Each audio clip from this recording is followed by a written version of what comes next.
because now they are forced to take a position on something where they could be losing some of their base. But as past has shown, Jake, they may not be picking up. People like being really loud, claiming that they're going on YouTube and doing these videos of theirs to help you, to help the country, to help humanity. But what do they really do? It seems like a lot of people know a lot about the problem. Usually the people that know the most about the problem and how the game works, you know, like the protocols of the Elders of Zion, or the Illuminati brainwashing, or the mark of the beast, and all this other shit. You know that old saying that we used to say to one another back in high school? He who smelt it, dealt it. Remember that saying? It kind of applies to this day in other areas. You know, I could sit here and tell you about the symptomology of these implants and other things, and how they screwed with me, and how I managed to get through with it, or get through it. As well as I could sit here and tell you about Roy Potter and a few other people. And they're also apathetic. So because Roy Potter sits there and says his doctor asked him how his implant was doing. So because of a comment from his doctor, he thinks he has implants now. It wasn't a big deal when I was showing him my x-rays and everything else, and then he tells me to stop being selfish and just keep giving him information and intelligence to help out the greater cause, so that they can go up to Sugar Pine Mine and sit on a bunch of gold. Okay, thanks for the gold, asshole, because now you've involved everybody else there, and there's going to be some damages that have to be repaired, and I'm sure all that gold will come in handy. But anyways, let's get over to Paul Begley. Totally different person, totally different crowd, but the same bullshit.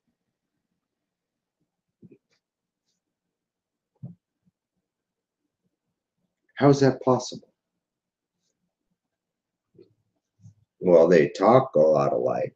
They have the same speech patterns. You know, people are basically too busy to really listen or understand what's being said, so they just go with the programming. You know, the first letter and the last letter. Oh, I know what word that is. No, you know what the first letter and the last letter is. You don't know what the fucking word is, nor what it fucking means. You heard the first word and the last word, but you didn't hear anything in between, did you? Oh, damn, I guess I should have went to school to be programmed just like the rest of you. It's probably a good thing I didn't get much of an education, huh?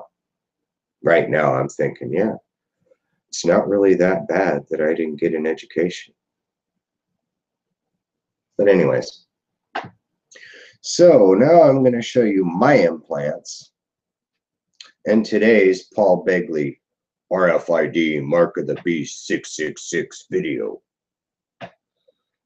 And before I go into all this, I'd like to also mention this. The implants in me, in my neck, back, and like dissolvable ones coming out and shit like that, in my arm and stuff. So obviously it's not the mark of the beast. It doesn't give me the ability to buy nor sell nor anything else like that. These implants actually torture a motherfucker.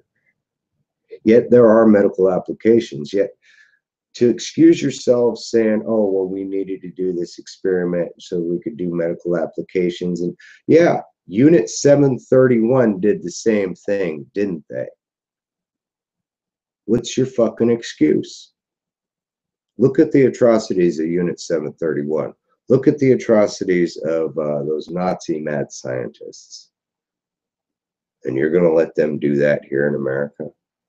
And some of you so-called popular Christians that are listened to refuse to even say a prayer for me. Why is that? Is it because you're actually Satanists in the house of God? Sorry, Paul, but that is an honest question, is it not? You seem to be accepting the mark of the beast, Paul Begley, as to where I am fighting against it. But sit there with your nice cup of coffee, your faulty eyes, your balding head, and your fat ass all you want. God's kind of pissed at you, buddy. Oh, but who the fuck am I to say that, huh? Yeah, well, who the fuck was Elijah to say anything too, huh, asshole? Here's Paul fucking spewing his fucking bullshit. Bible, Bible, Bible, King James, King James. Ooh, I'm on your side. Is that all I got to say to get help? Bible, Bible, King James. Ooh, I'm on your side. Are you serious? Are you serious? Are you ready for a microchip? Are you ready for the mark of the beast? Well, do you remember what? No. I refuse it. But look at that gleam in his eye talking about it. Here, let me raise the yeah, here, I'll put it up there for the gleam in his eye. I don't need it on this resolution doing the rest. Look at that smile.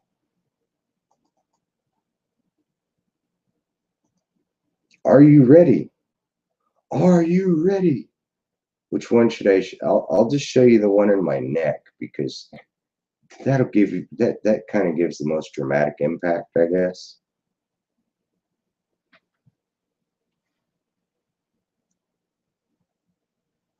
And then I'll start playing Jackass again.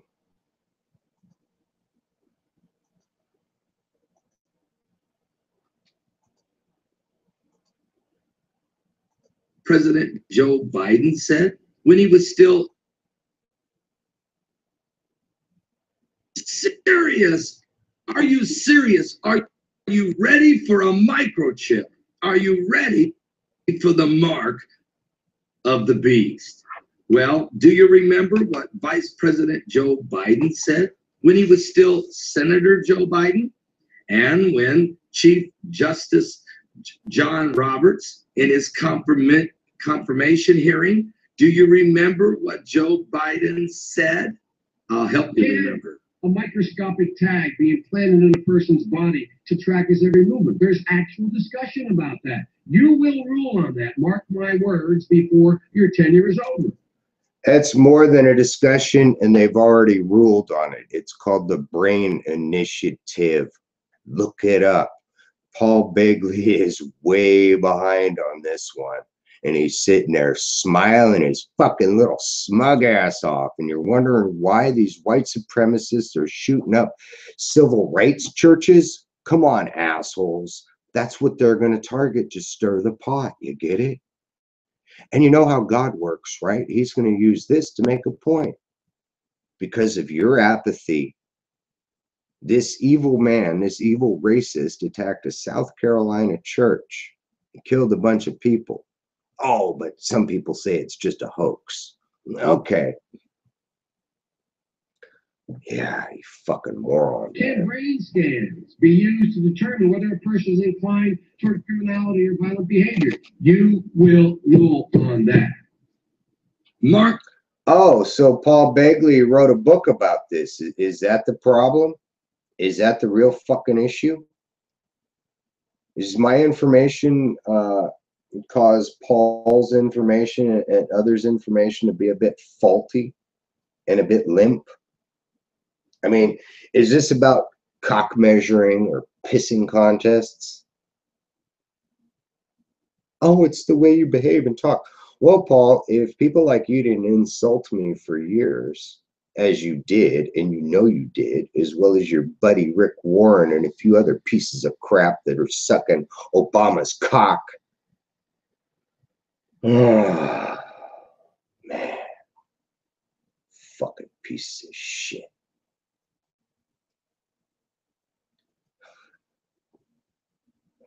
Oh, you're just so foul-mouthed, Joel. There's no way we can help you. Yeah, I'm sure you say the same thing about what God's got to say about it, too. If you heard what God was saying about this, Paul, you'd probably think, oh my goodness, God is a foul mouth. God has a foul mouth. Oh my goodness. My words, Judge. Mark my words. Can a microchip be implanted to track a person's every movement? You will rule on that, Judge. Mark my words. Matter of fact, my book, Mark of the Beast, RFID, exactly why God told me to write it, because he's a moron. I'm fucking sorry. Here. I'll just blow his shit right out of the fucking water right now. It's already been ruled on. Yet, did they ask any of you? Did they? No, they didn't, did they? Good morning. Thank you all for being here today. I'm Francis Collins, Director. Hold on, let me take that Deanna, that closed caption off so you can see the date. See, April 2nd, 2013.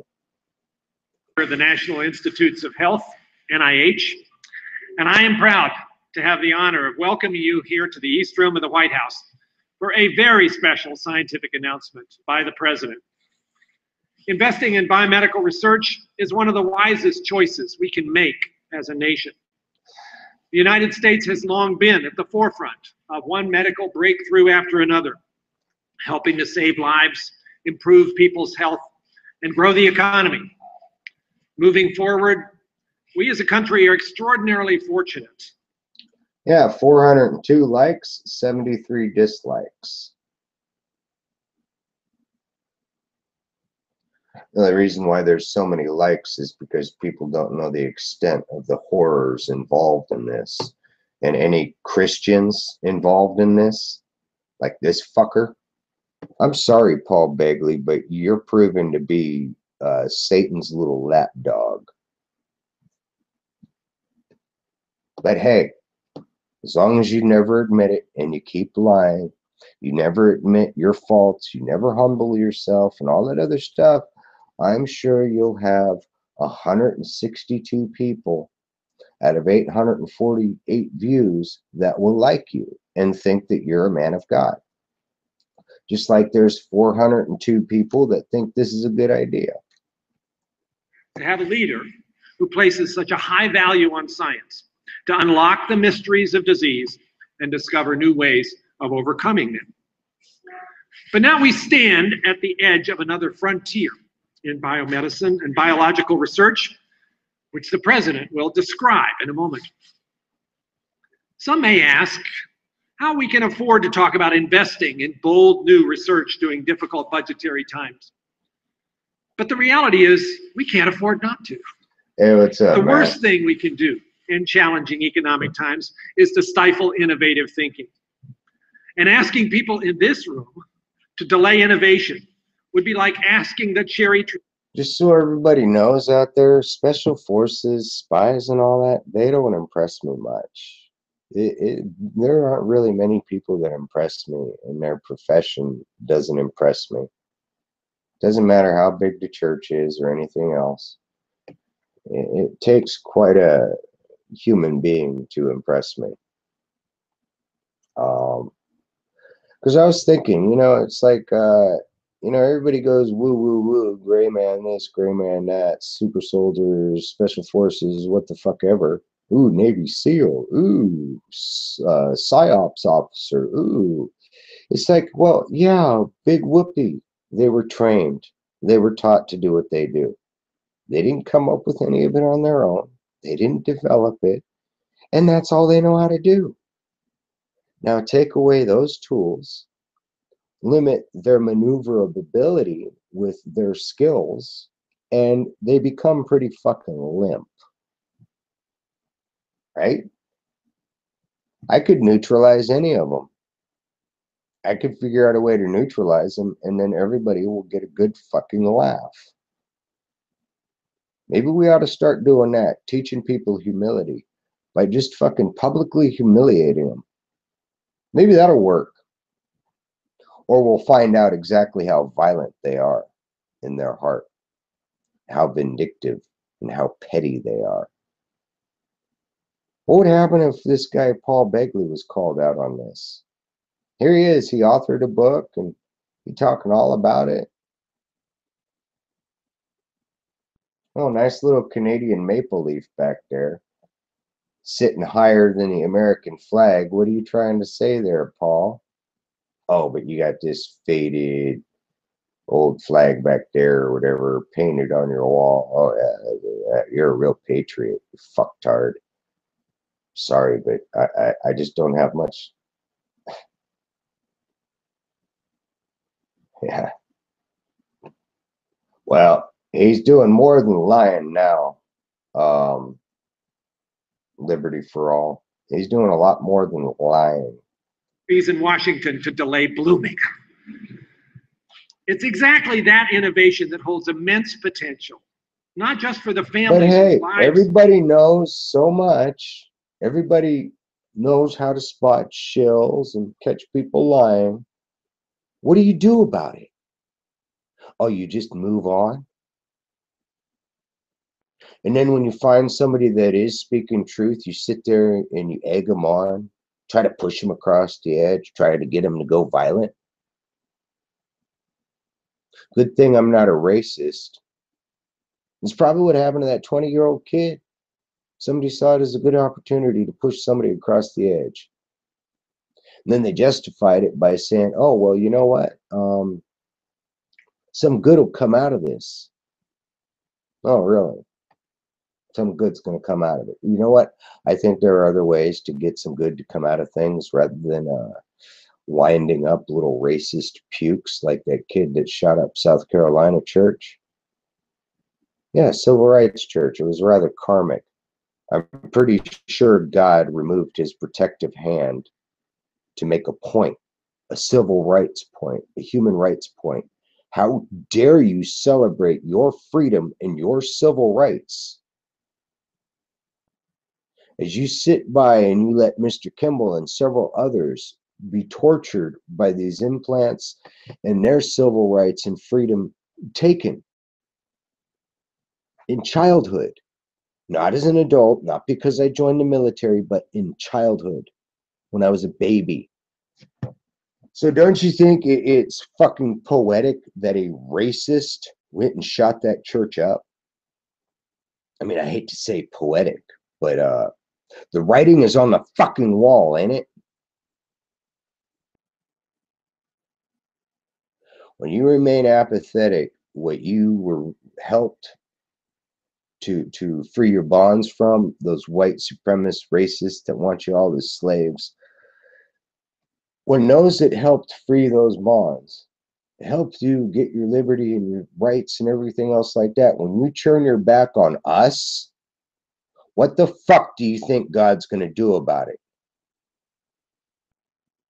He's going to remove his protective hand from you, right? Oh, but I'm the asshole because I'm speaking truth, huh? Because I'm just saying it like it is. Sorry, I'm not sugarcoating it like Paul fucktard Begley. I mean, he looks like he was born with what is that? Fetal alcohol syndrome. Doesn't he look like he's got fetal alcohol syndrome? Were his parents alcoholics? No, I bet they were some nice, well-adjusted Christian pastors and missionaries, huh? Fuck. Sorry, I'm just pissed today. My bad. I don't mean to take it out on anybody. The RFID, the radio frequency identification device, which is also already in the Obamacare bill. It's supposed to have been implemented actually on March 23rd, 2013. Yeah, I hope they stick them in all of you. Keep track of you. Why not? But there was no way to pull that off. The public mindset would have never accepted it then. Has been pushed back to December 31st, 2017. What? Really? Then why does this say 2013? It will change but for also spurring new jobs and business opportunities. The president understands this implicitly. He knows the importance of connecting scientific advances with solid science policy, and he knows the power of partnership. And that's why he has brought us all together here today. Science agencies. So while he's telling you, be afraid of what's coming, it's already here. He's keeping you focused somewhere in the future to watch out for something from somewhere else other than what's right under your noses. Brian Williams. Now, I know he may not have the most credible reputation, and maybe that's why they scarred him, told us in 2007 that this technology would be available. Now, folks, let me tell you something. Paul Begley, how far behind the curve are you? We knew about this shit back in the fucking late 80s. And before that, people were talking just like you're talking. Just the people that were talking way back when, they were speaking from a truthful place. Right now, you're 20 or 30 years behind that fucking ball, which tells me you're just a disinfo agent, or you're sorely mistaken, misled, and, well, it does say in the Bible, even the elect would be fooled. But if you're not humble enough to accept that you are fooled, then you're definitely not one of the elect. If you're so arrogant to assume that you haven't been fooled, misled, misdirected, and gone down a wrong path, if you can't humble yourself enough to realize that, you definitely are not one of the elect. There's a New York State senator who has just made a recommendation, and I believe 85% of America will say yes to mandate microchip implanting in a certain group of people. Matter of fact, her name is Kathy Marchone. She is a... Oh, mandate in a certain group of people. So how is a 5-year-old child in that certain group of people? Yeah, and I asked my mom about a few things. I said, so what's up with this, that, and the other thing? She says, well, it's not because you were a bad kid. It's because you were always right. Like, really? Because I was always right? People, wow. I wasn't even trying to be right. Thanks, Mom. Thanks a lot, Mom. So because by the age of 5, I was right.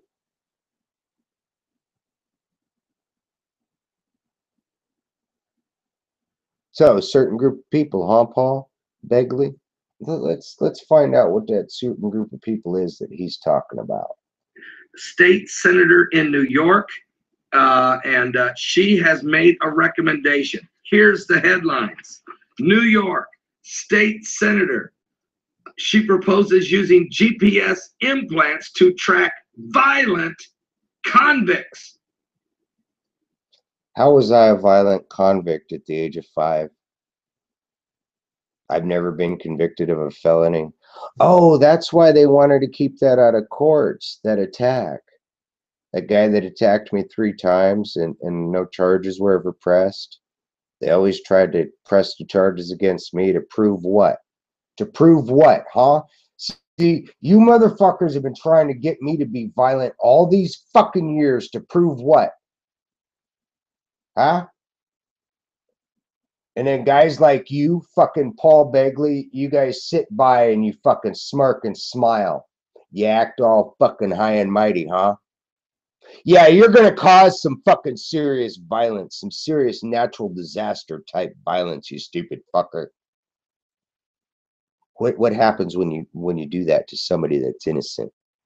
And then you label them as being violent and all this other stuff. And then you have to be right. And then you start using God's name. What the fuck happens then, motherfucker? Doesn't God tend to get a little pissed about that? Oh, man. Sorry, that's why this makes it difficult for me to do this on the fly sometimes. Especially when I have other things I could be doing. Yeah, I have other things I could be doing that would put me in a better mood, and my living quarters would be more comfortable if I attended to my chores on a more regular basis instead of having to attend to this shit all the fucking time. But hey, my survival, your survival, and God's word kind of override my fucking dirty dishes. No, that's why I laugh my ass off at people talking about the sacrifices they make. What fucking sacrifice have you made? Come on. Tell me your true sacrifices. I want to hear about, oh, hours of time. Oh, so the time you put in is so valuable. Huh. Oh, you lost a few hours of work. Oh, you had to spend a few dollars. Have you bled yet? Have you been tortured yet? Have you been crucified yet? If none of that's ever happened to you, then shut the fuck up about you and your sacrifices, Paul, and the rest of you. Because God doesn't want to fucking hear it anymore. And I'm saying, yeah, God says that, motherfucker. Forcibly implanting people. Matter of fact, let me just tell you a little bit what she's saying. She's saying that if these two inmates that are loose right now in New York State, had been forced, given, implanted microchips, that if they did escape, they could not escape because the microchips, they would have been caught within 15 minutes, no matter where. They can't get away.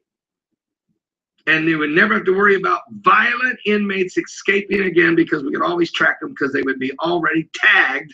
Mark my words, Judge. Mark my words. A microscopic tag be implanted in a person's body to track his every movement. There's actual discussion about that. You will rule on that. Mark my words before your tenure is over. Can brain scans be used to determine whether a person is inclined toward criminality or violent behavior? You will rule on that. Now, Joe Biden becomes the Vice President of the United States. John Roberts becomes the Chief Justice of the United States. And those two very controversial biblical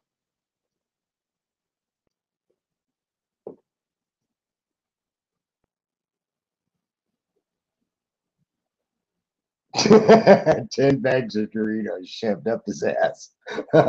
Thanks for thanks for that plasma.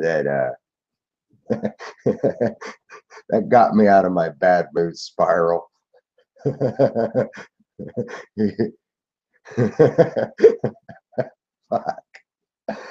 All right.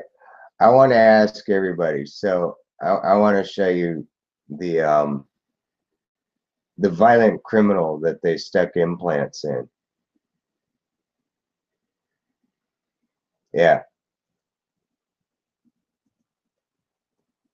That's the violent child that they did it to. The one with the blonde hair, you know, with the puppies, hanging out with his uncle.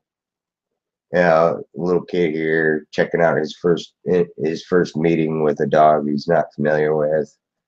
You know, going sailing with his grandfather. Him and his grandfather on vacation up north, visiting the family. Him and his grandson having a day at the beach. Yeah, it looks like I'm a really violent person, huh? Oh, this is what we lived in for a while. Yeah, we lived in this step van for a while.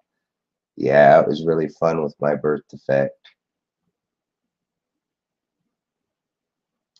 Maybe that was my mother's attempt at helping me. That's the only reason I can think that my mother would have chosen the type of lifestyle and life that she chose. Why she's so angry at everybody. Why there's this feeling of just focused vengeance of some sort. Not towards me. I mean, yes, I reminder of it, I suppose, because it was done to me. But I have to sit here and think, wow, how selfish everybody is. It gets done to me and everybody else acts like they're the victim. That's kind of really what really pisses me off quite often, is it's like everybody else is acting the victim like it's being done to them. They all fucking rant about it and, ooh, send me donations. Ooh, I'm a church pastor. Fuck you, Paul Begley. I know more about the Bible and God than you ever will, and you might learn about it when you're in hell, bitch. I'm sorry, but this motherfucker, man, I'm getting so sick and tired of listening to these fake punk-ass pastors that everybody sends money to, and all they do is a bunch of fucking fear porn and division. Is he uniting anybody? Is he giving anybody any solutions? Is he enduring anything? Is he showing anybody by example, other than he looks like he suffers from fetal alcohol syndrome? Mark of the beast thought process were put on the table. Yeah, fetal fucking alcohol syndrome, baby. Mark of the beast thought process. Drink some more fucking booze, everybody. Keep getting drunk. Have fun. That's another thing that fucking baffles me, is when leaders or people that people rely on what they're saying are sitting there drunk. No. The Beatitudes say, Jesus himself said, the leaders are not to be given any booze, no alcohol, no wine, no drinky poo. The deacons are only to be given a little. The wine is for the people. There might be some very good reasons for that. But you never hear them talk about it, do you? You only hear them complain about pot smokers. Why is that? In front of the world. And mark my word, Judge, you're going to rule. Well, he will rule, because now everybody wants these two inmates caught. They're violent, they're dangerous. And just think, if they had been forcibly given microchip implants, we would be able to catch them without a problem. And if oh, wow. No, you're a piece of shit, Paul. You ask the American public right now, should we go ahead and microchip all violent criminals in every prison across America? I guarantee that 85% of you would say yes. But let me tell you something. When you open Pandora's box, when you let this genie out of the box. Paul, shut up. Paul, shut up for a second. I'm trying to act like him and I are actually holding a conversation. Funny. But anyways, no. Hey, Paul, how many people have you resuscitated through prayer? I can count at least one. That one person that began breathing again and their heart started again because of a prayer to God. I'm not saying any woo-woo, Jesus Christ, ooh, walk on water stuff. No, just a real heartfelt, simple prayer. 6-month-old baby, skin turned blue, lips blue, no pulse, no breathing. It just happened. So it was kind of underneath that 3-minute or 5-minute mark. And there was no response in the CPR initially. And it was like, well, okay, let's try this. Hand on the forehead, hand on the chest, and a prayer. As far as I know, that child, I think would be an adult now, a full-grown woman. At least I would hope. And I hope she got an education, and I hope she's doing well. I mean, who knows? But see, that's just it, is when something like that happens, you can't really force that person to, you'd hope that if God does something for somebody, that person does something good with their life from that day forward, right? Maybe Paul here needs a scare and a scary miracle to happen in his life. It's not coming back. Once the nation approves mandatory microchipping on Is that why these fuckers are afraid of me?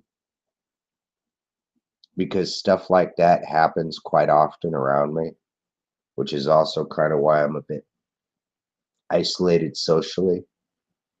It's because the more socially isolated I am, the less likely that weird things are going to start happening around me.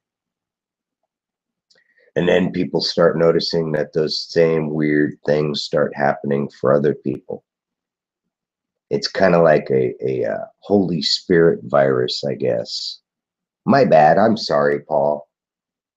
Go fuck yourself. Not you guys, but no, I'm serious. I mean, why wouldn't God say fuck? Why wouldn't God allow some of his servants to say fuck off, fuck you, you're all stupid? You know, and Obama saying, we are not cured of racism. It's like, motherfucker, we got some more severe problems than some people's petty little fucking racism. Oh man, sorry, I was looking at the TV screen. Anybody, then now the precedent has been set, and the government and the state can have the authority to implement mandatory microchipping on all civilians. I say we microchip this fucker's dick just to make sure he's not a pedophile. You know, I gave that some thought. I thought, is there any way we can put some types of sensors on certain people that will read like the bodily fluids of an adolescent? You know, because I'm sure pH balances and stuff like that are a lot different for prepubescent human beings. So I'm pretty sure they could figure out some type of sensors that the ones suspected or whatever or convicted would have to wear magic underwear or something. You know what I mean? I know that sounds weird, but no, I've thought of some really fucking weird ass solutions. So, you know, and that's how I am. I sit there and I think about, okay, here's a problem. We don't necessarily know what the problem looks like, but we got an idea. Now, if he's trying to say RFID chips tracking violent criminals is a mark of the beast, how is that? No, the mark of the beast is when you put it in good people to fuck with us. And then you put it in the bad people so it opens doors for them. Right? Isn't that how this is working?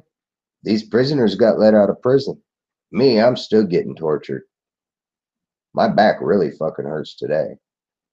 It's probably because my spinal column and muscles are kind of getting back to their natural state. And I'm sure that coronal mass ejection today is helping it along. So thank you, son, and thank you, God. You know, that all thanks goes to them. I really don't have any human beings to thank, and that kind of sucks. I mean, think about that. Don't you think it would kind of suck if the one person you could thank is God, and you can't think of anybody else? I mean, there are people to thank for being nice and everything else and concerned and all that, but if I were to thank somebody for some of that hardcore help, you know, that stuff in time of need kind of help, God's about the only one I can think of at the moment. Is that wrong on me? I mean, that's sincere. I'm not just fucking tooting some fucking line I heard from some pastor. I'm not just regurgitating with vain babblings. That is an honest fucking statement. Now you hear the difference between an honest statement and oh yes, I owe it all to God. God is wonderful. Suck my dick while God is wonderful. Yes, God is wonderful. Yes, thank you, altar boy. God is wonderful. Right? You know, there's something wrong when the only one that you can thank is God. Yet when God works through people, I thank that person for allowing God to work through them. So when I'm thanking more people, for allowing God to work through them. I'm still giving credit to God. Yet I am also acknowledging and respecting that person's faith for allowing God to work through them. Come on, Paul, you want me to explain this shit for you and the rest of your fucking theological fucking pastoral bullshit, motherfuckers? Oh yeah. Let's get Randy the Macho Man Savage with this. Oh yeah. I think Randy the Macho Man Savage's way of speaking is a lot better than hell farts. Let's light that hell fart. Let's get some blue flames up in here. Up in here, up in here.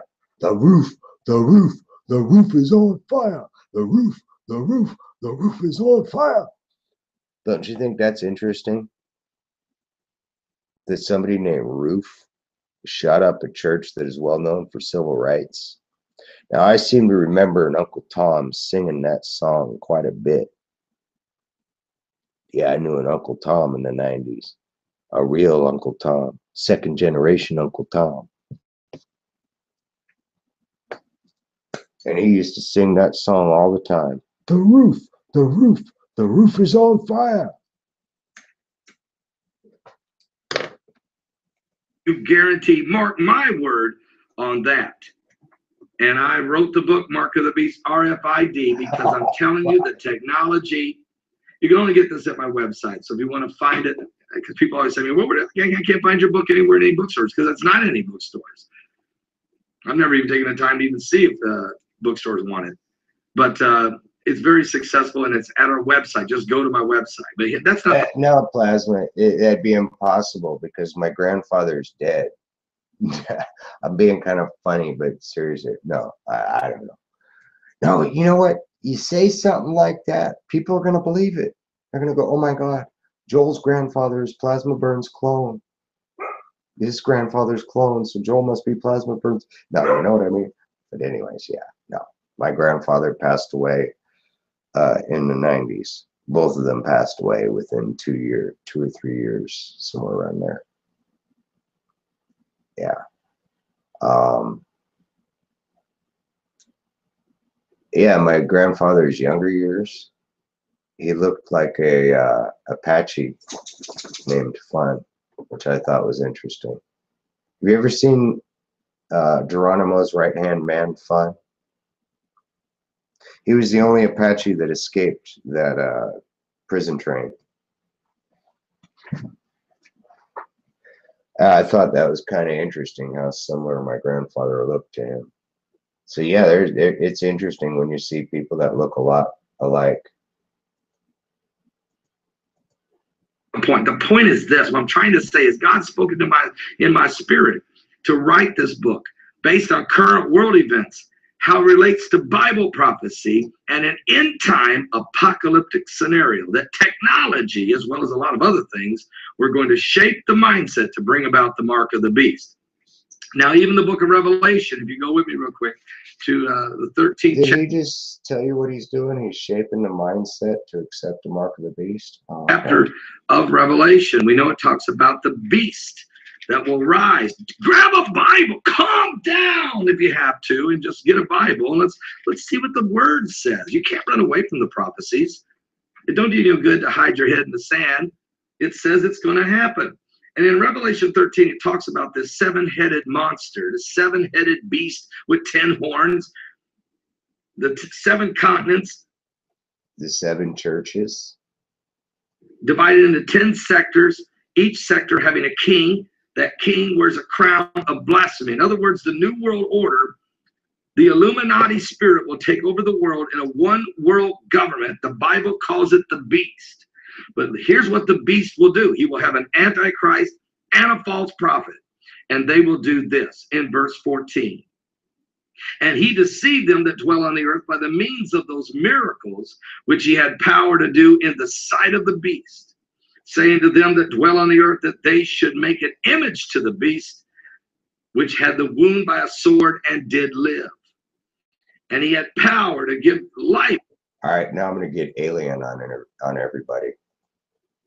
Let's get some aliens in here real quick.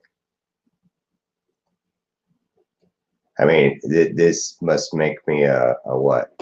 I must be an alien, a Nephilim, Illuminati or something. Wish this was better resolution.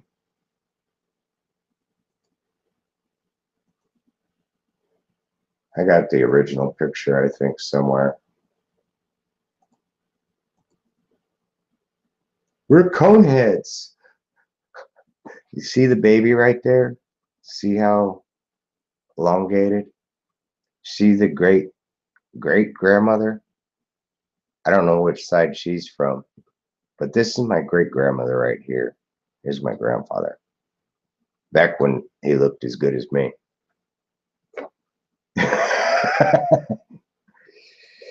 And he also played a very, you know, let me put it this way. He is the best guitar player I have ever heard.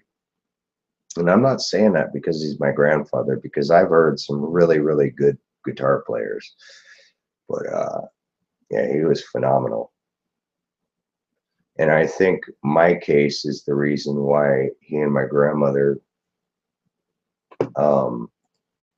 I don't know. I'm still trying to figure out.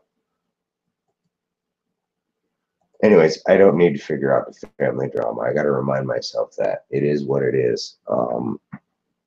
My grandmother and my great-grandmother didn't get along. They both competed basically for matriarchal control is what I've come to accept as being what most likely happened to create such a shitstorm. Now, if people want to go into Austrian and all that stuff, I can go there with it. I mean, I can go into telling you how I'm actually Jewish and how a lot of Croatians from the specific island that my grandfather was from don't admit that. Unless my grandfather's part Apache, because he looks so much like that Apache named Fun. Don't you think that's kind of cool? A Croatian looks just like an Apache. In some ways. Our noses are bigger, though. We have bigger noses than the Native Americans. That's how you tell us apart. Unto the image of the beast, that the image of the beast should both speak and cause as many as would not worship the image of the beast should be killed. So it's going to be a forcible antichrist government. And he caused all, both small and great, rich and poor, free and bond. Now the bond, free means free civilians, bond means prisoners, even the prisoners, to receive a mark in their right hand or in their foreheads, and that no man might buy or sell save he that had the mark, or the name of the beast, or the number of his name. And here's wisdom. Let him that hath understanding count the number of the beast, for it is the number of a man, and his number is 666, or 666. If New York State Senator Kathy Marchone, if she is able to get this concept out, that let's say even if it's just the state of New York, that all violent inmates will be forcibly mandated, microchipped, then once, and the people will agree to it, even though this has got to be. I just wanted to quickly show you who that Fun is. Fun is the guy standing next to Geronimo. And you could also see how he does have a somewhat different appearance. The shape of his face. He's got more of a pointy jaw.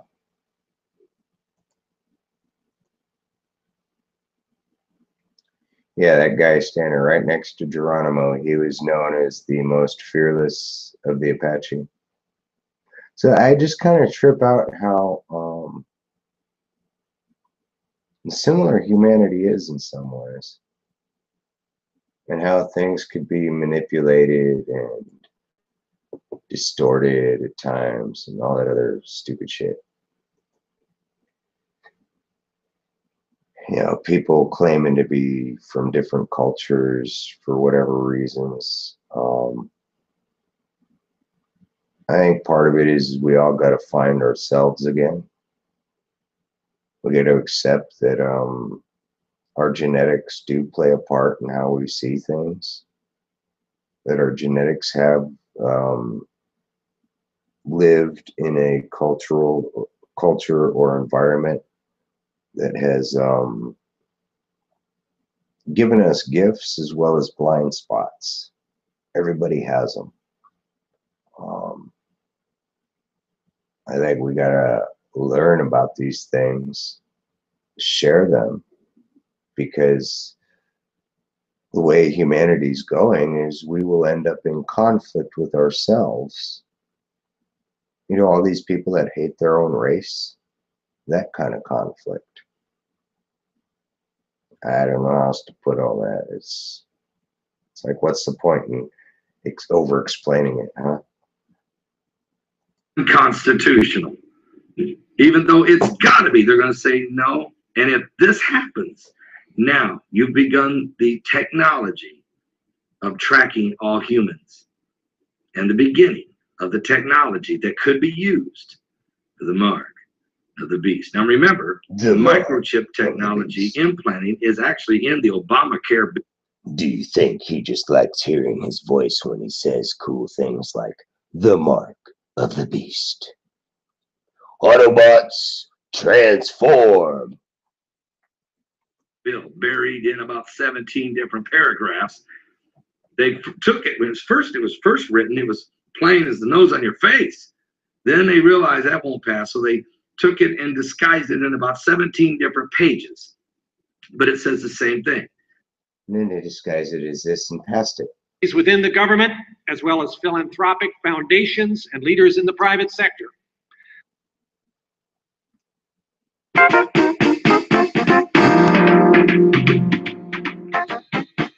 Horn time. I'm happy to salute the proposal the president put forward today, the BRAIN Initiative. BRAIN stands for Brain Research through Advancing Innovative Neurotechnologies, and aims to bring together nanoscience, engineering, and neurology to make sense of how the brain works, how those circuits in the brain allow us to do all the complicated things that currently we don't understand.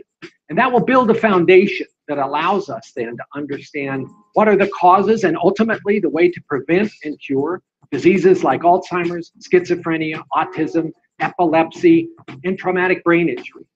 This is going to be an effort of NIH, DARPA, some private foundations all working together. It is bold, it is audacious, it is going to take quite a few years. We have an amazing dream team putting together the details, and out of this is going to come a foundation for understanding the brain that we have dreamed of all through. An amazing dream team put together. It's going to take a couple years to sell it. That every person under Obamacare will have to be microchipped for identification registry.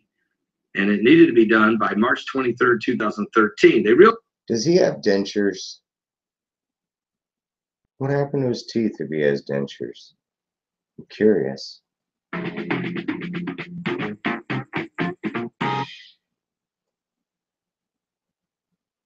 Good morning. Thank you all for being. We support labs and universities to help them learn and explore, and we strengths, and that's American innovation.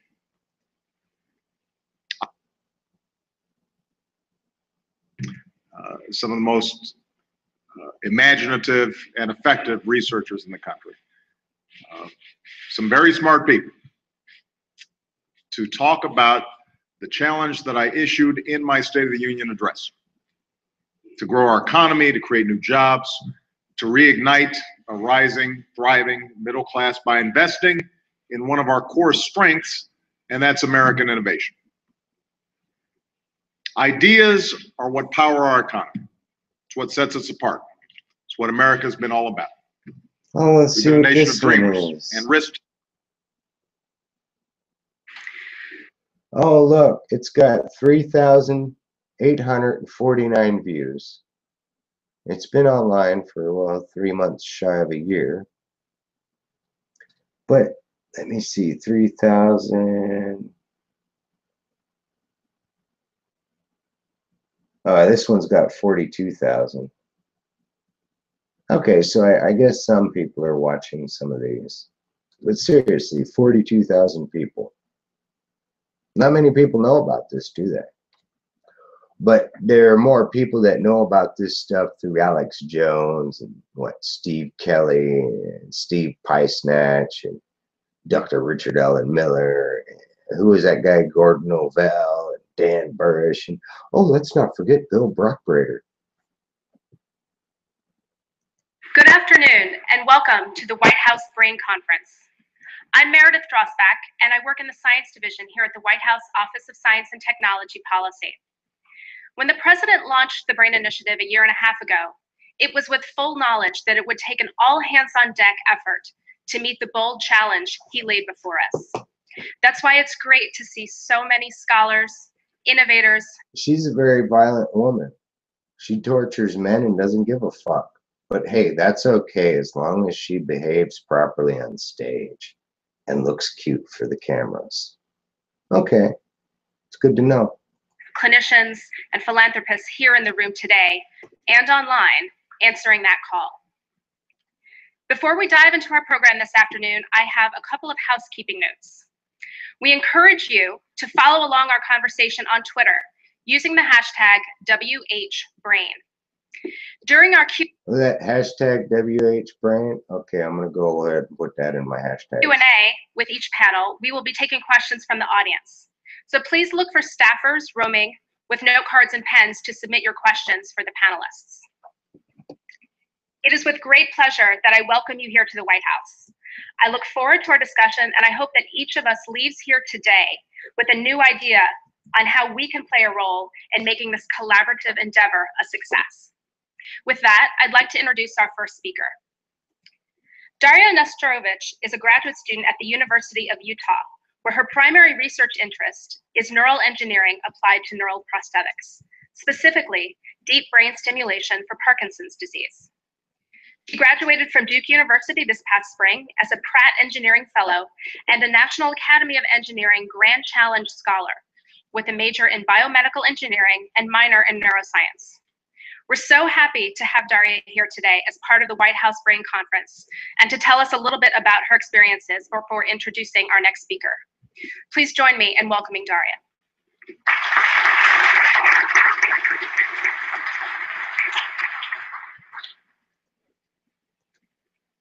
All right. As a current graduate student in Pratt Engineering Fellow. Really? She looks like she's just out of high school. This is who you have in charge of deciding. Wow. Neural engineering. I am honored to represent the National Academy of Engineering Grand Challenge Scholars Program and graduate students nationwide working to advance our understanding of the brain.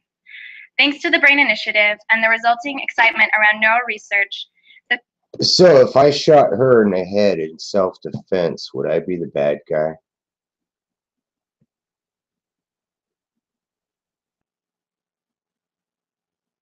Both of those women. Would I be the bad guy? So why do they get to stick implants in my head, or my neck, my back, other people's? That's the same as putting a bullet in people's heads. Just I might not be the one that dies from it. I might attack somebody or any number of things that happens from these nice little implants they stick into people without their knowledge. And then they fuck around with the settings. You guys never know who's in the supermarket with you, do you?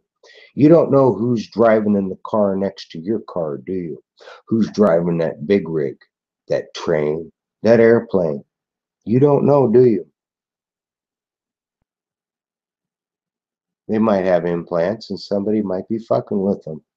And then they finally decide, you know what? Fuck it.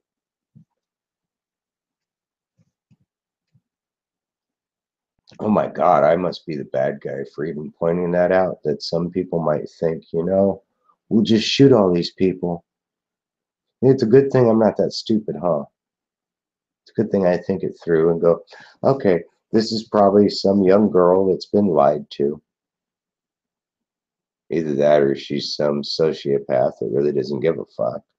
Either way, you know, you got to treat people as human beings. You got to make your case, make sure that they heard it, and if they keep continuing, then it might be okay to become a bit forceful with making a point made. I don't know. Shit, I'm trying to find the right words. There's no easy way to say this stuff properly without being mistaken. But hey, listen to Lindsey Graham. Oh, we'll move the Confederate flag to make everybody happy, but as long as we can keep sticking implants in people. The field of neural engineering is currently experiencing unprecedented funding, which encouraged me to pursue a PhD in the field. The stark reality of Unprecedented funding, which encouraged her to seek a PhD in the field, huh? Oh, the payoff's good, huh? You just gotta hope that you stay alive, huh? Yeah, you guys need to really start considering that you're putting your lives in danger by going along with this. But hey, if you don't want to consider that fact that you're painting a target on your forehead, if you can't fathom that fact, I hope whatever they're paying you, you have a good time before something happens, because, you know, this guy right here, Realized the public would not have accepted it, so they pushed it back to December 31st, 2017. he's going to cause some nut bar to shoot some young, naive girl like this that thinks she's just making her future. And that really pisses me off, that both of these people are acting like complete fucking idiots. And the age spectrum, age, sex, race, creed, all of that doesn't play a part in this, does it?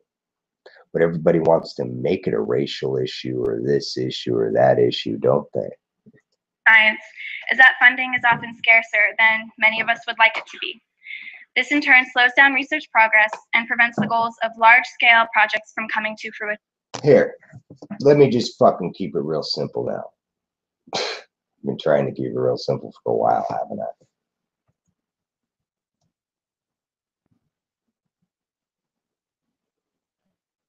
This is what happens when they get funded the way they get funded.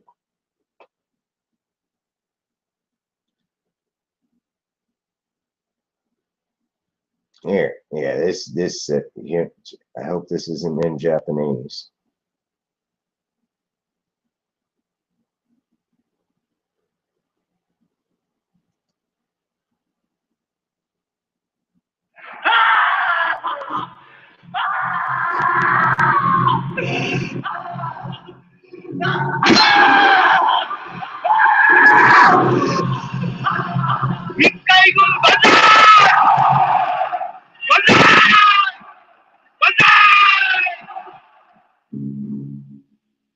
Hirohito, Japan's Showa emperor, Showa meaning enlightened peace, was born on April 29th, 1901. Little Michi, his childhood name, was no ordinary future king. Hirohito was born a god. His childhood friends were generals, princes, and princesses. In the 1920s, he would visit the Western world and was wined and dined by kings and queens, including King George of England and the Prince of Wales, countries and foreign kings whom Hirohito, by divine right, was destined to rule and enslave. Hirohito was the son of heaven and the future high priest of Shinto, Japan's state religion. According to Shinto religious belief, only the emperor and his descendants are created in God's image. Oh, well, here, let me show you something really quick that's just been in town.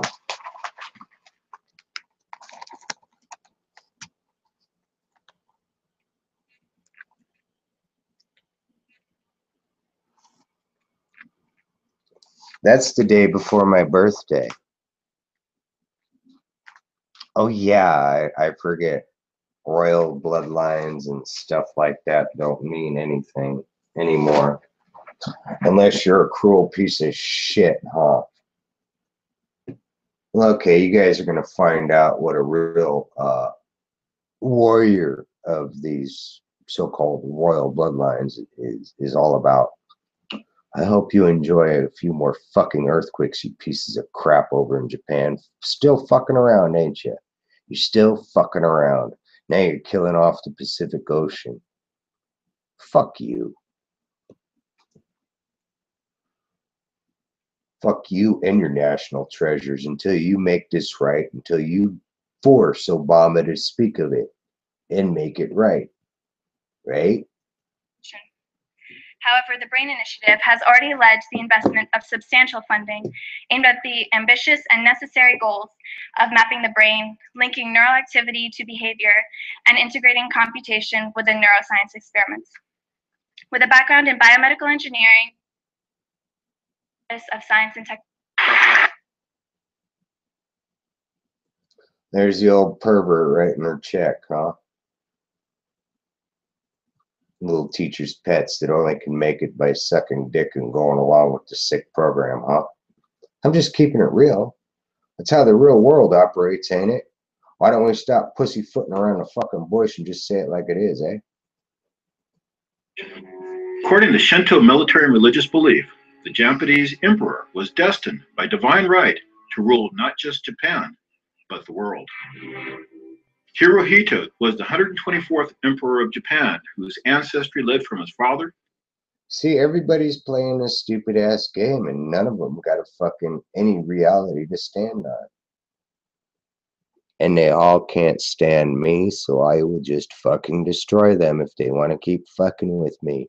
You other royal houses, you're really fucking asking for a fucking major ass whooping, beating, and fucking the whole fucking 9 yards. I'm gonna cut your fucking head off, Hirohito, and your fucking offspring. Oh wait, he's already dead, isn't he? Damn it.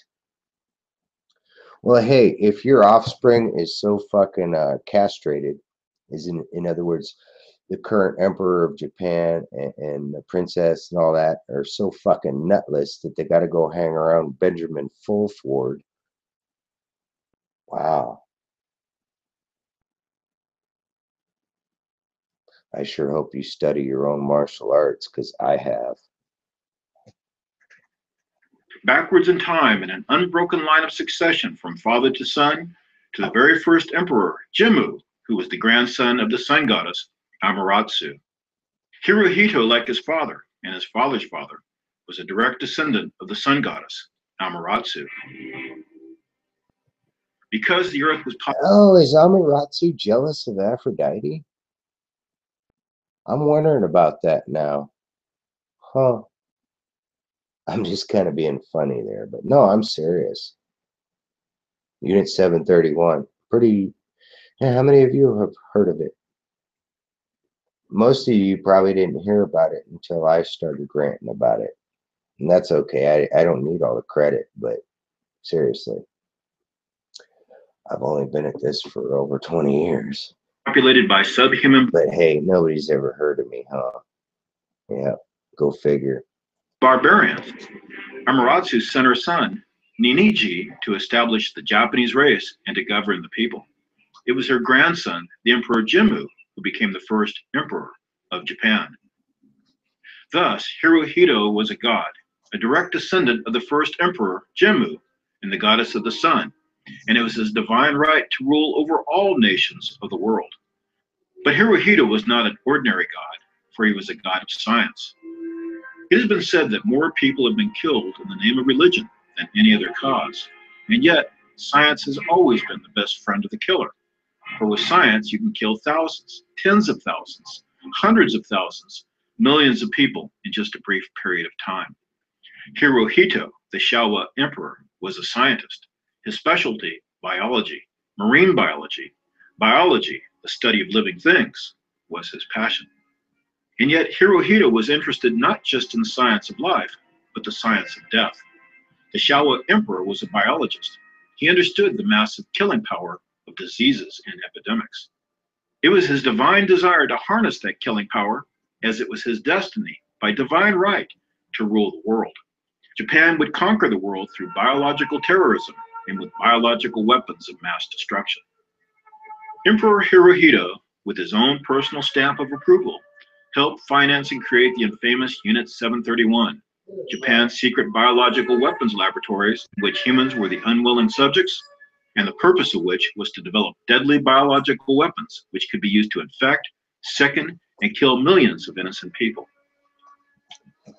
So diabolical and horrible were Hirohito's— I don't know. Let me see. How many cases of tumors, MRSA, any number of things have occurred in the local geographical area that I live in. Yeah, there's a lot of cases of things here. I guess a lot of it doesn't make the statistics. I guess the local hippie environmentalists don't give a fuck about their own environment nor their own health, but they'll tell you all how to live. You know, PETA and what is it, the Earth Firsters, you know, Greenpeace and all that, you know, fronts for drug dealing and other shit. Yeah, Mike Sweeney, go fuck yourself. You fucking murdered your own wife, you piece of shit. Yeah.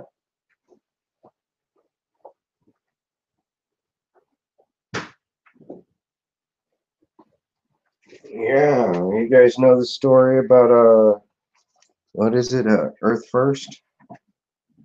You know the history behind Earth First? Do you know the whole history? And how come people always forget about it? intentions that secrecy became of the utmost importance. Secrecy and the dangers posed by this nightmarish research required that these laboratories of death be located outside of Japan and in conquered territories, beginning with Manchuria, where scientists could also be provided with an unlimited supply of unwilling victims. After Japan occupied Manchuria— So I guess I live in a conquered territory, huh? I guess I've been retaking that conquered territory, right? I mean, that's what happens if your enemy, if you're not suffering as much as you used to be and your enemy is getting pushed back, that kind of means that you're retaking your territory from those that conquered it, right? So, Paul Begley, are you stupid? I'm gaining ground and making progress every day. I'm retaking my territory back with the help of God. Now, you can either help or you can get ran over. Choice is yours, ain't it? in 1931, a brilliant doctor and research scientist, General Shiro Ishii, with the financial support of the military. Now you know the real reason why we dropped the nuke. There was a good reason to stop what they were doing. Yes, there was a legitimate reason to drop that bomb. I hate to say it like that, but do you guys want that to happen again? Huh, Washington, D.C.?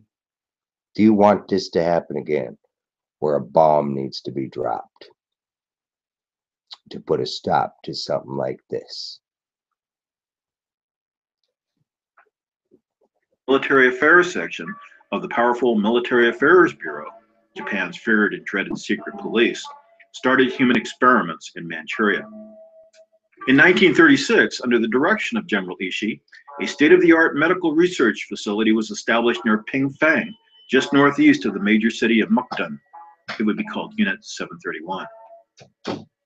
As Unit 731 was established with the personal stamp of approval of marine biologist Emperor Hirohito, it was perhaps thought fitting to disguise the purpose of this chamber of horrors by naming it the Water Purification Department.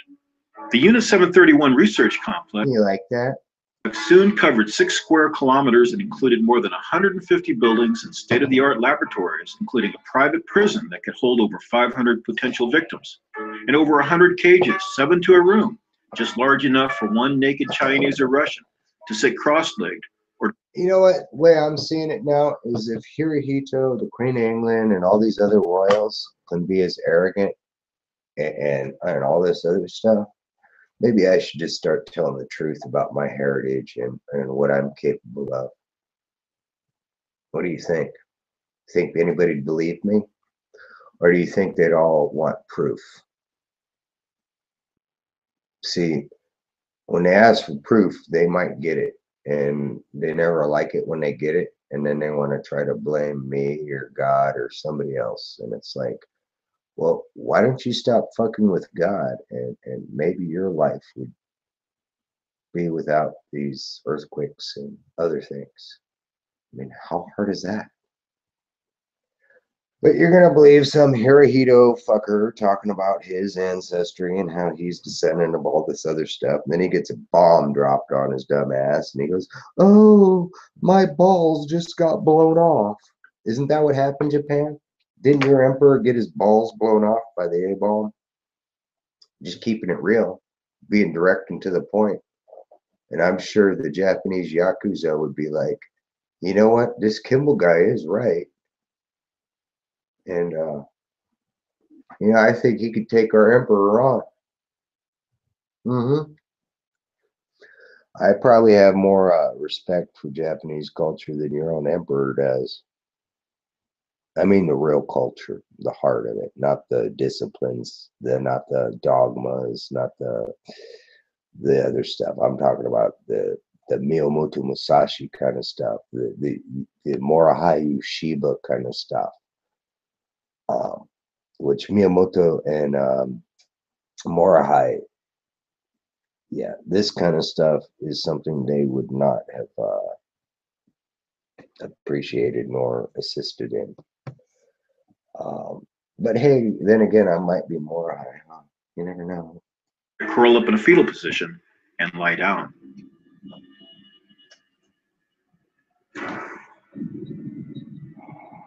And then there were the furnaces with their chimneys belching human smoke, the crematoria of Unit 731, where victims had been mutilated, ghastly experiments conducted, bodies torn, bleeding, body organs dripping blood, still pouring from their open gashes and wounds, body parts missing, the victims crying and moaning in nightmarish pain, then dumped, assembly line, one after another into the fires of the crematoria, which were always belching fire and the smoke of burning human flesh. Here, let me give some fuel to the Christian fire a bit, and to make my point to, I guess, the Japanese as to where our paths cross in some sense. Anybody recognize that? Yeah, everybody will go, oh, that's Sumerian. Oh, that's this. Oh, that's that.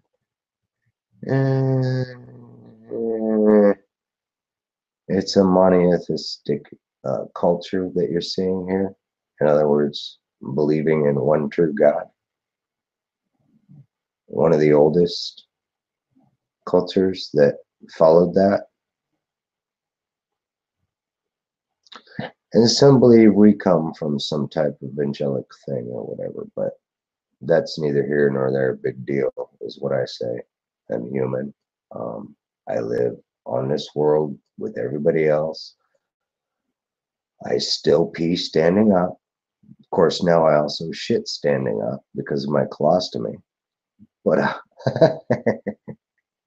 yeah, colostomies are rather interesting. So anyway, let me check the comments again. My bad. Damn it. Nobody's commenting. Flesh. Victims were not referred to as Chinese, Russian, Korean, or American, but as marutas, that is, as pieces of wood. Is this why some people thought Bill Wood was telling the truth, is because he used the name Bill Wood? In other words, he's the wood bill. He's the karma of the wood. I'm just kidding there. But I did wonder if he's that smart, or if there's a group of people looking for coded messages of certain types. And when they get a certain number of those encoded kind of messages, they think that that person must be the person that they're trying to find. I have considered that. And I have wondered if that's part of the reason why people that I should be working with and getting along with have kind of attacked me in some sense. And I've had to defend myself and push them back and show them where they're fucking up. Vice versa, you know, it kind of sucks.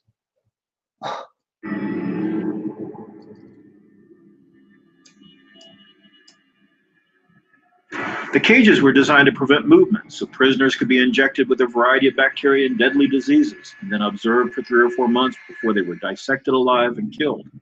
The cages were seldom empty.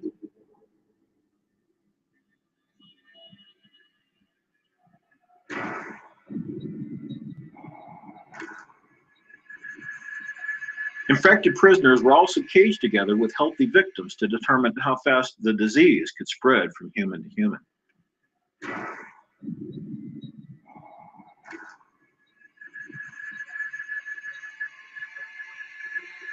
Japanese doctors also wanted to learn what were the best ways to infect prisoners, and thus experimented with different ways of disease delivery and infecting innocent people.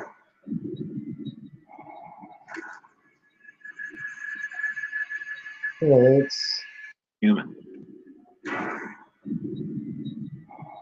Of disease delivery and infecting innocent people.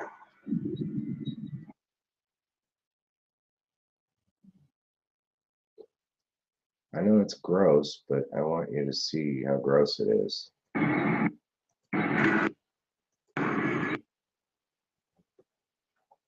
You like that?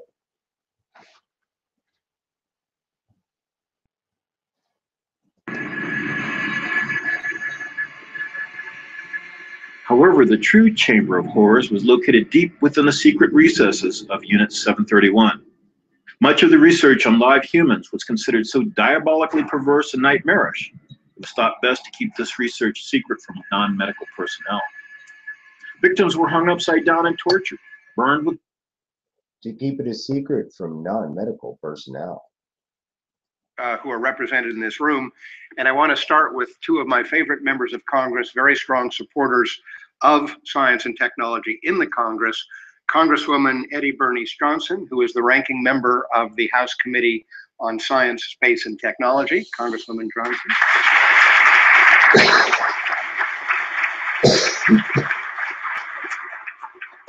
And Congressman Chaka Fattah, who is the ranking member of the Commerce, Justice, and Science Appropriations Subcommittee, which happens to control my budget, as well as a good many other important ones.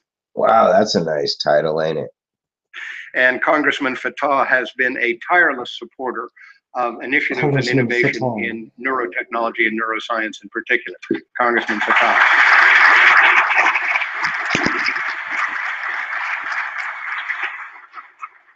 Next, I want to thank my administration colleagues at NIH, at DARPA, at NSF, FDA, and IARPA, who have spent so much time building and shaping this effort into a program that I think is really going to make a positive difference.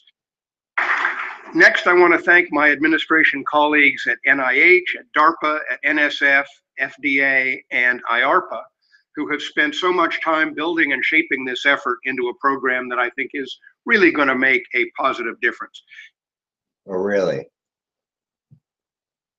Flamethrowers had arms and legs broken and torn off at the stump, were blown up with grenades, bombarded with lethal doses of x-rays, spun to death in centrifuges, had body parts removed to dodge survival rates, had arms and legs torn off and reattached to the opposite side of the body, had their throats directly connected to their intestines, were frozen, gassed, torn apart by animals, and were then dissected alive without anesthesia.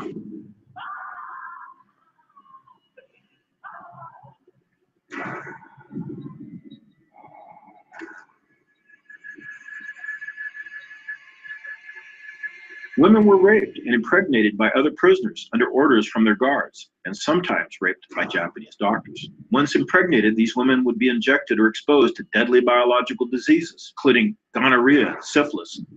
Once the woman was infected, the progress of the disease would be observed closely to determine, for example, how far advanced the first week, the second week, and so forth. Japanese doctors employed live dissection to investigate how different internal organs are affected at different stages of the disease. Although, why would I want to buy this video? It's fucking disgusting enough. I gotta watch this video. Your continued partnership is going to be essential going forward. It's a lot more palatable now, isn't it? It's a lot more humane and anesthetic. It's a lot more unseen and kept a secret. They're able to numb their victims, so much so that the victim doesn't realize what's happened until it's already happened, and then they're deemed crazy or something else. Right? Isn't that how it works? Yeah, I think it is. And I particularly want to recognize from the NIH Dr. Story Landis, Director of the National Institute of Neurological Disorders and Stroke. Where is Dr. Landis? Oh, neurological disorders and strokes. So they have an expert on neurological disorders and strokes. You know what? You know something about the vagus nerve bundle stimulators? The proper use of a vagus nerve bundle stimulator is for such things as epilepsy and other ailments. The improper use for a vagus nerve bundle stimulator, as in my case, would cause all the side effects that a vagus nerve bundle stimulator would cause. And those side effects aren't very pleasant.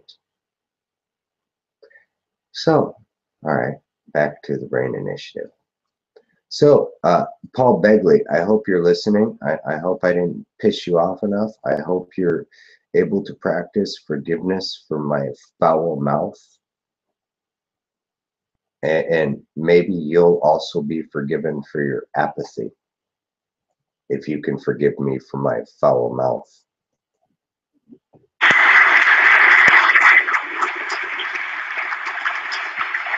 And the director of the National Science Foundation, Dr. Franz Cordova, who is down in the front line. I want to acknowledge as well the Department of Energy, which is starting to explore the role that its national labs can play in accelerating progress in brain research. And of course, I want to recognize the many organizations, private sector, philanthropic, civil society organizations, a lot of them represented here today, that have stepped up, that have answered the President's call to action to support the goals of the Brain Initiative.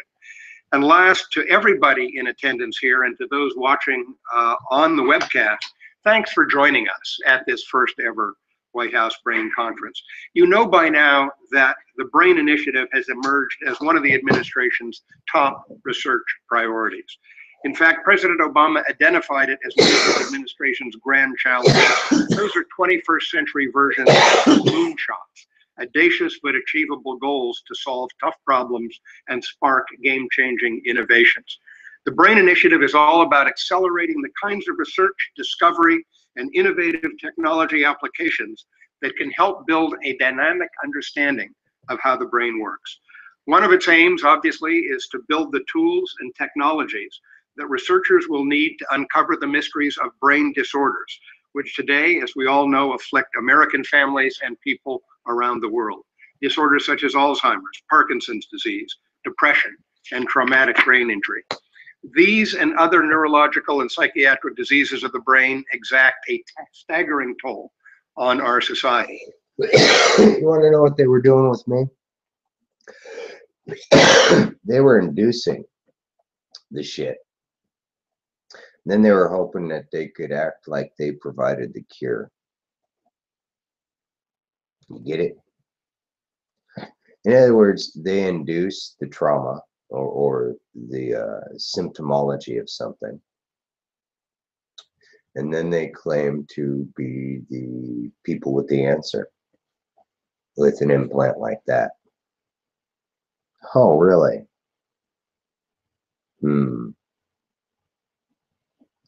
I guess it would have worked if I would have been easily fooled.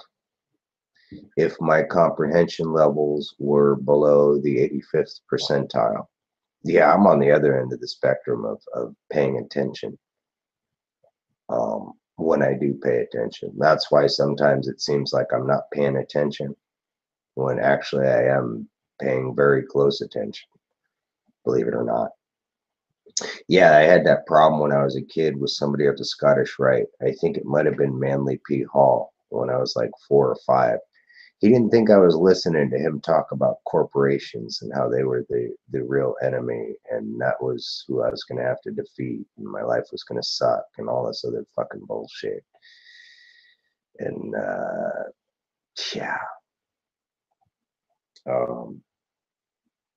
And it was like I tried saying, you know, hey, it's going to happen the way it's going to happen.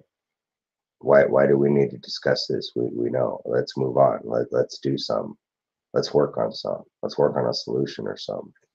Instead, everybody just wants to talk about their speculations, what they read, what they think of prophecies, what they think of science. You know what? I guess what our scientists only understand 5% of how the universe works. So if these assholes only understand 5% of how the universe works, and they're only capable of using 10% of their brains, are they fucking stupid? No, I'm serious. Are they fucking stupid? Are they Satanists? I mean, that's the only other option. Is they're either stupid or they're Satanists. I'm not saying that the young girl is. I'm not saying that this young gal is a Satanist. She's probably just being recruited. She's given a taste of the money, a taste of the stage, a taste of accolades from peers of high esteem. And the day will come when she's like this guy. Hey, Marley, can you? Oh, okay, he's cleaning his paw. I thought he was licking his balls. Sorry. Well, yes, it's not polite for you to lick your private parts within earshot. Marley's looking at me like, you asshole. You know I can't lick there. I'm too fat.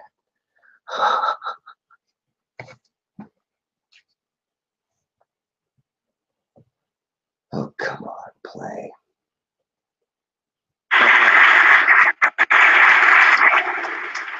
I want to acknowledge as well the Department of Energy, which is starting to explore the role that its national labs can play in accelerating progress in brain research. And of course, I want to recognize the many organizations, private sector, philanthropic, civil society organizations, a lot of them represented here today, that have stepped up, that have answered the president's call to action to support the goals of the BRAIN initiative. And last, to everybody in attendance here and to those watching on the webcast, thanks for joining us at this first ever White House BRAIN Conference. You know by now that the BRAIN initiative has emerged as one of the administration's top research priorities. In fact, President Obama identified it as one of his administration's grand challenges. Those are partially dissected and in horrible pain. Prisoners were often kept alive for days or weeks so Japanese doctors could easily check their internal organs without the fuss or bother of cutting them open yet again. These patients were never provided with pain-relieving medications.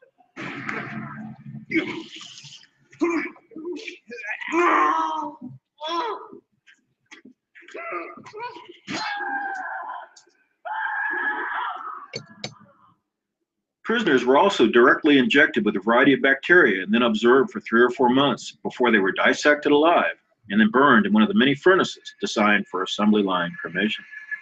To determine the best way to treat battlefield injuries, victims. So what's the difference? There is no difference, is there? They're doing the same thing. Same exact atrocities. Were shot, blown up, set on fire, peppered with shrapnel wounds, often receiving ghastly, horrible injuries that would be allowed to fester and become infected with gangrene. There was a science to this madness. And yeah, I do wonder how many other people died. I don't have survivor's guilt, but I do wonder how many people have died because of this. How many of your family members have died or lost their sanity because of this? People didn't know what happened. One day your relative, your loved one is fine. And then all of a sudden, over a period of a few months, they take this crazy ass nosedive. And then the only way they can deal with whatever's going on for them is they pick up a bottle of booze or whatever else.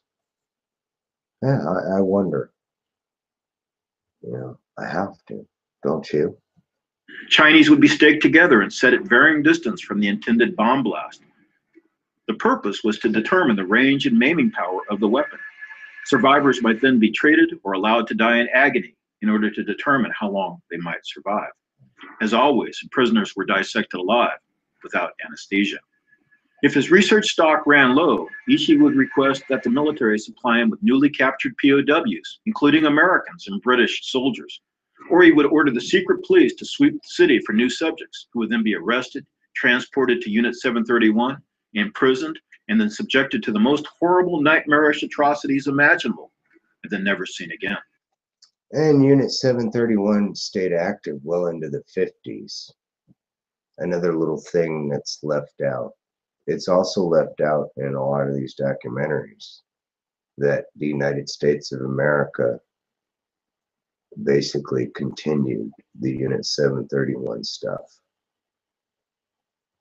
It doesn't mean that all the military or all Americans are part of it. It just means we got some really fucked up, sick, evil individuals running our country right now. And here's the fucking proof. 21st century versions of moonshots, audacious but achievable goals to solve tough problems and spark game-changing innovations. Right? Same fucking excuse. Unit 731 and associated research units were comprised of over 3,000 researchers and technicians. It was a gigantic research center focused on biological weapons. It was the world's most technologically advanced medical research facility of its time. Promising Japanese medical students and research scientists went there to obtain training in surgery. Promising what? Here, let's go back here. Graduated from Duke University this past spring as a Pratt Engineering Fellow and a National Academy of Engineering Grand Challenge Scholar with a major in biomedical engineering and minor in neuroscience. We're so happy to have Daria here today as part of the White House Brain Conference and to tell us a little bit about her experiences before introducing our next speaker. Please join me in welcoming Daria.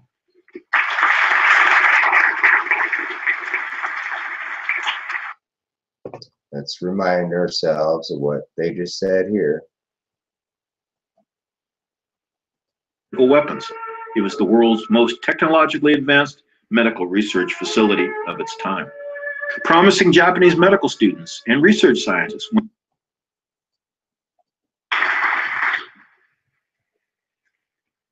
right. As a current graduate student in neural engineering, I am honored to represent the National Academy of Engineering Grand Challenge Scholars Program and graduate students nationwide working to advance our understanding of the brain. Thanks to the BRAIN Initiative and the resulting excitement around neural research, the field of neural engineering is currently experiencing unprecedented funding, which let's see, what'd she say again? That unprecedented funding? Initiative and the resulting excitement around neural research, the field of neural engineering is currently experiencing unprecedented funding. Went there to obtain training in surgery, the progression of weapons. It was the world's most technologically advanced medical research facility of its time. Promising Japanese medical students and research scientists went there to obtain training in surgery, the progression of disease, and live dissection.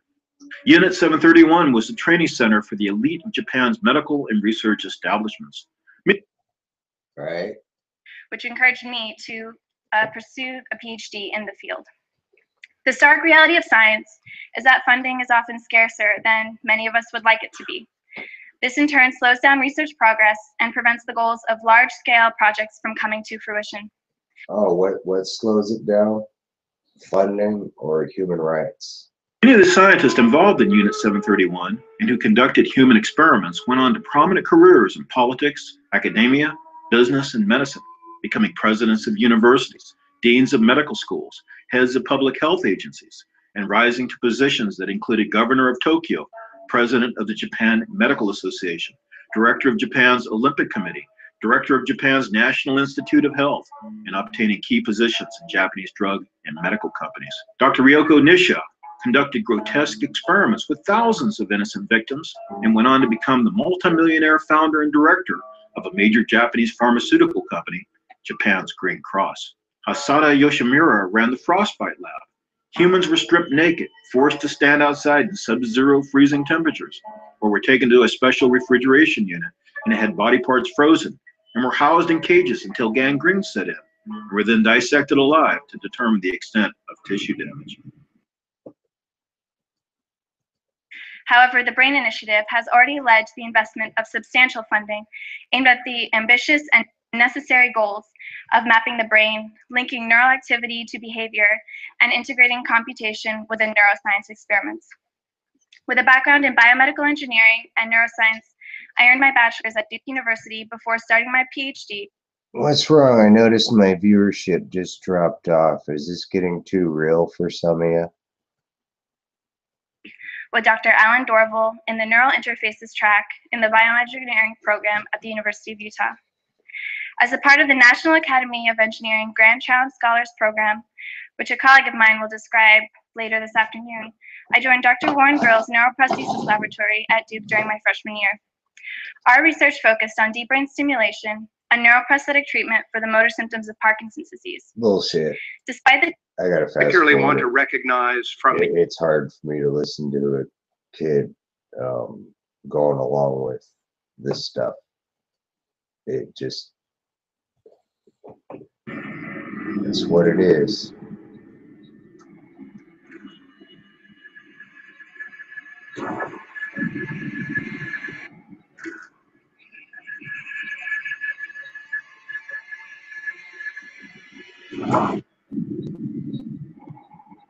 Yet other physicians experimented with a bubbling brew of nightmarish chemical concoctions, deadly. There is no conscience, no compassion, no humanity, no sense of ethics in this. It was a laboratory conceived in hell, a place where death was routinely met. The Japanese soldier jammed bayonets like this into the stomachs of 6 people, and their intestines spilled out. the NIH, Dr. Story Landis, Director of the National Institute of Neurological Disorders and Stroke. Where is Dr. Landis?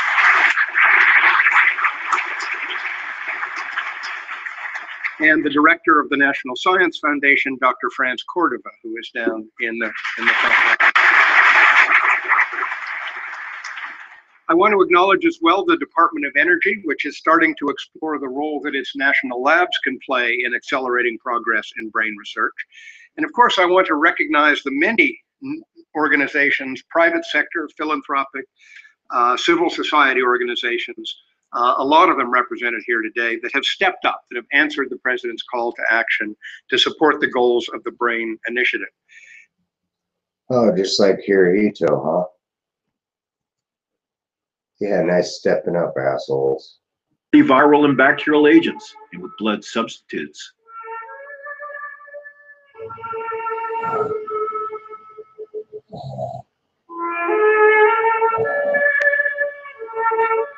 Through the spy hole cut in the steel doors of each cell, the plight of the chains marutas could be secretly observed by Japanese physicians.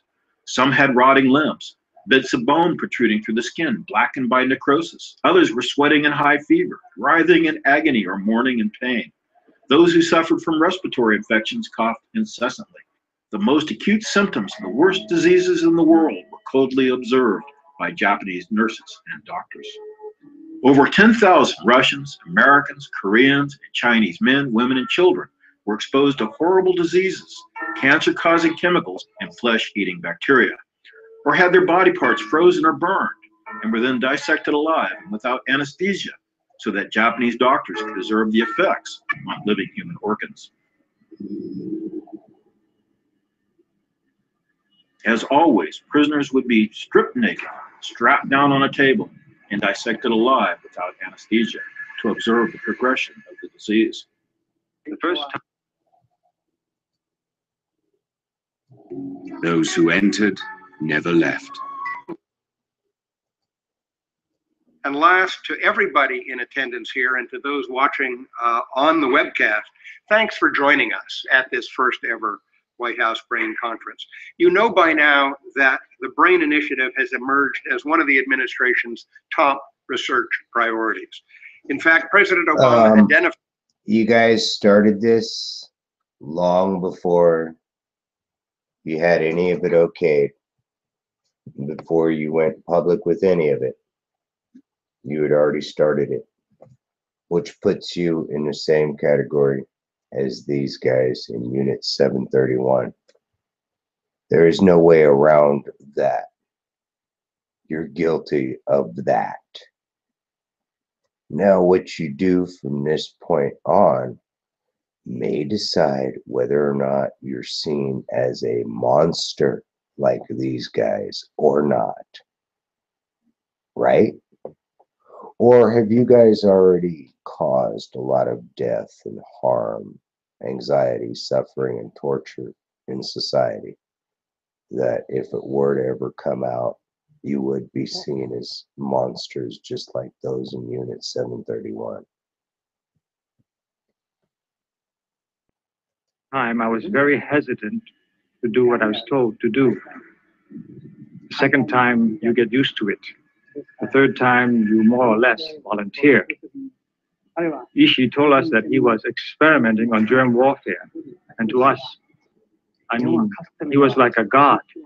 And we thought that what he was doing was necessary for our country to win. The Japanese also experimented with creating all manner of horrific gases and poisons that could infect, blind, suffocate, burn, and kill innocent men, women, and children. The Japanese engaged in experimental germ warfare against the Chinese and others throughout World War II. Plague-infested fleas were spread by low-flying airplanes over Chinese cities, causing widespread epidemics of bubonic plague, the Black Death, and other diseases which killed tens of thousands of Chinese civilians. Ishii began conducting field experiments, spraying population centers with diseases, and then waiting for the results, or often not waiting, but simply rounding up civilians to determine if they had been infected in the course of the disease. Like everyone else, they were dissected alive without anesthesia. White-coated Japanese medics claiming to be from a government epidemic prevention unit would usually arrive at villages unannounced, saying they were there to implement hygiene measures, to provide food for children, to spray for bugs, or to administer vaccinations. Japanese distributed infected foods, cakes, drink, clothes, and even children's candies to locals. After they left, the village would become sick. Really? After they left, the village would become sick. It as one of his administration's grand challenges. Those are 21st century versions of moonshots, audacious but achievable goals to solve tough problems and spark game-changing innovations. The Brain Initiative is all about accelerating the kinds of research, discovery, and innovative technology applications that can help build a dynamic understanding of how the brain works. Accelerating. This is what happens when they accelerate their research. I was told they were killed in a gas chamber. I could see the smoke rise. To this day, the experiments remain unclear. I think they gave me Amtrak. I think they gave me scarlet fever. I know they took probably at least one or two of our guys up there, but we never heard about them again. And when the evil... And they're still taking one or two of our guys up there. But nobody wants to admit it because it didn't happen to you, huh? Okay. Or it's easier to admit when it's the Japanese or another nation.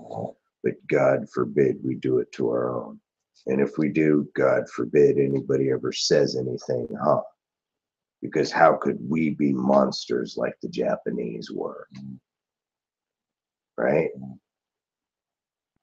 Is that some people's justifications? I'd really like an answer, a real answer. Finally ended, it was compounded. The U.S. government not only knew about these atrocities, but covered up these medical atrocities in exchange for the medical data. Oh. I Really? think they give me scarlet fever. Here, let's emphasize I know they this. took probably at least one or two of our guys up there. But we never heard about them again. The U.S. government not only knew about these atrocities, but covered up these medical atrocities in exchange for the medical data. The U.S. government not only knew about these atrocities, but covered up these medical atrocities in exchange for the medical data. Never heard about them again. And when the evil finally ended, it was compounded. The U.S. government not only knew about these atrocities, but covered up these medical atrocities in exchange for the medical data. Right? How hard is it to figure out now? And innovative technology applications that can help build a dynamic understanding of how the brain works. One of its aims, obviously, is to build the tools and technologies that researchers will need to uncover the mysteries of brain disorders, which today, as we all know, afflict American families and people around the world. Disorders such as Alzheimer's, Parkinson's disease, depression, and traumatic brain injury. These and other neurological and psychiatric diseases of the brain exact a staggering toll on our society. Today, 100 million Americans suffer from brain disorders at some point in their lives, and that number is expected to grow as our nation's population grows. So you're going to harm healthy brains to get your answers.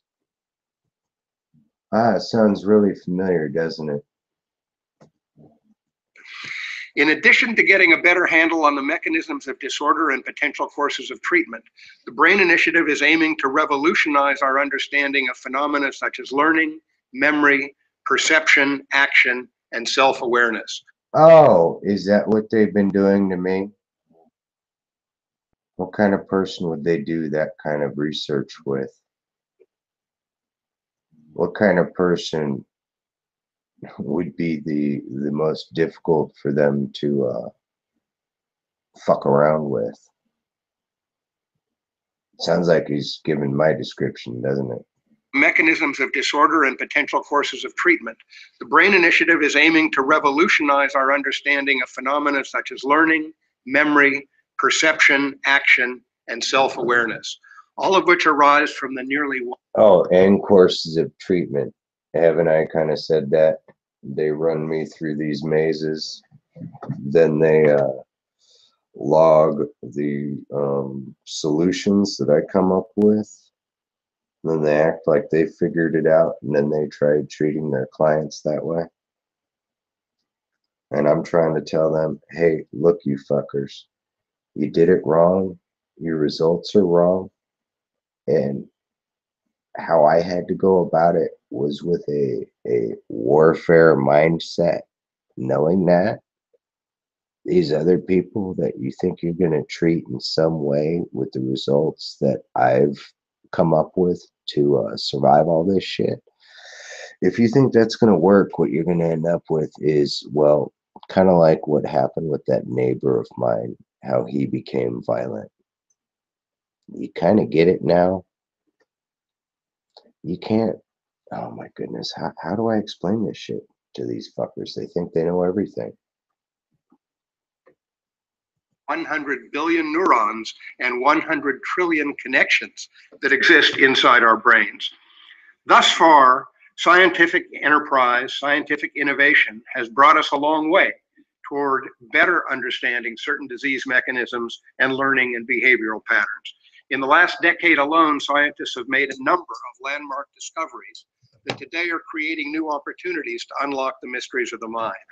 These include the sequencing of the human genome, the development of new tools for mapping neuronal connections, increasing resolution of imaging technologies, the maturation of nanoscience, and the rise of biological engineering. These breakthroughs have... Well, you would also have to map out what a healthy brain does. You'd also have to figure out how a healthy brain might become an unhealthy brain with some fucked up symptomologies, and then how that healthy brain heals from it and becomes healthy again. Now, if you try to reproduce that in a fucked up brain, you're gonna fuck that brain up even more. You want to know why? Because you're dealing with baseline readings. If there's something fucked up with the brain, you're not gonna fix it using the same stuff that is used to fix a brain that wasn't fucked up to begin with. Therefore, you so-called smart PhDs really are not that smart at all. Paved the way for unprecedented collaboration and discovery across scientific fields. For instance, by combining advanced genetic and optical techniques, scientists can now use pulses of light to determine how specific cell activities in the brain affect behavior. Similarly, through the integration of neuroscience and physics,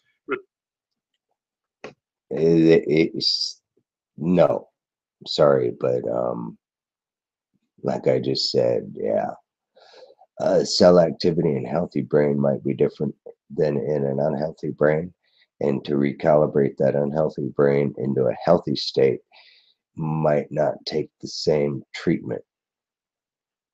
Does that make sense? researchers can now use high-resolution imaging technologies to observe how the brain is structurally and functionally connected in living humans. Nevertheless, and again, I think everybody in the room knows this, we have a long way to go to achieve the full, clear picture of how the human brain functions at the speed of thought. The kinds of breakthroughs we're looking for in terms of how we treat neurological and psychiatric disease and how we foster better learning outcomes will require a new generation of tools and technologies that enable researchers to record signals from vastly greater numbers of brain cells at vastly greater speeds. A key barrier really? to such progress has been... So, hey, Paul Begley, you think your RFID chip is something to worry about? Get ready for an implant like mine. It sounds like they need more data. Like they got everything they could from me over the past 40 years. So now they're going to have to stick these in a whole bunch of other people to get a broader spectrum of data. So maybe Roy Potter does have an implant. Keep being apathetic. The lack of available and effective tools to study the brain in action. Today, for instance, researchers cannot adequately measure the real-time interactions of neural circuits. The technologies required to do so with accuracy simply don't exist. This is the particular grand challenge. You get that? Don't exist. What a scumbag. Today, the crimes remain unpunished. Everybody got away with what they had done. We must have justice for the victims. It was called Unit 731, and this is its secret story.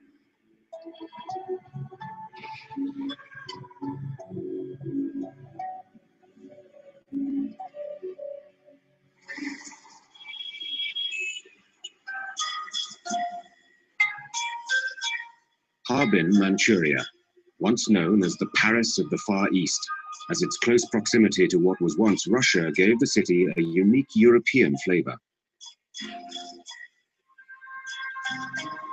Today, Harbin is primarily a manufacturing center, and its 3 million inhabitants work hard to put specific horrors of the past behind them. And those horrors have a name: Unit 731.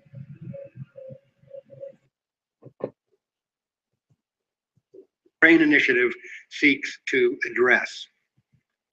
It's a big challenge, but the administration and President Obama believe it's an achievable goal. No water up here.